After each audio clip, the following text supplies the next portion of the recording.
নমস্কার বন্ধুরা, ইয়াম্মি খাজানে সবাইকে স্বাগত। আজকে তোমাদের সাথে শেয়ার করব ভীষণই জনপ্রিয় এবং সুস্বাদু একটা রেসিপি পালক পনির। কিন্তু আজকে আমি এই রেসিপিটা বানাবো একেবারে ধাবা স্টাইলে। তো চলো দেখে নিই ধাবা স্টাইলে পালক পনির বানাতে আমাদের কী কী লাগছে। কড়াইয়ে সাদা তেল গরম করে প্রথমেই দিয়ে দিচ্ছি গোটা গরম মশলা, শুকনো লঙ্কা এবং জিরে।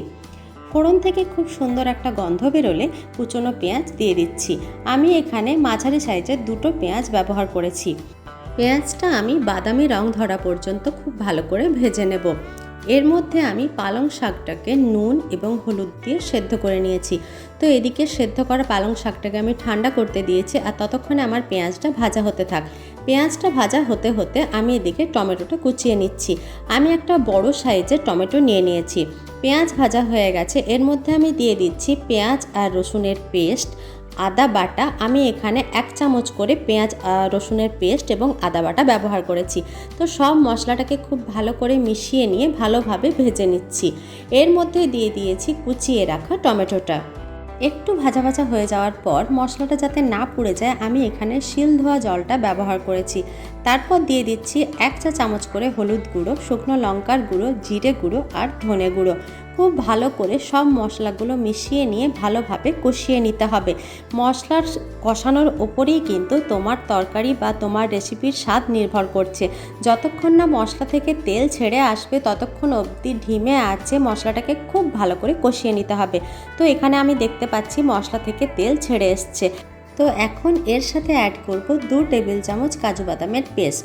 এরপর সমস্ত মিশ্রণটাকে খুব ভালোভাবে মিশিয়ে নিয়ে পালং শাক বাটাটা মিশিয়ে দিতে হবে। আমি যে পালং শাকটা সেদ্ধ করে রেখেছিলাম এর মধ্যে সেটাকে মিক্সিতে পেস্ট করে নিয়েছি।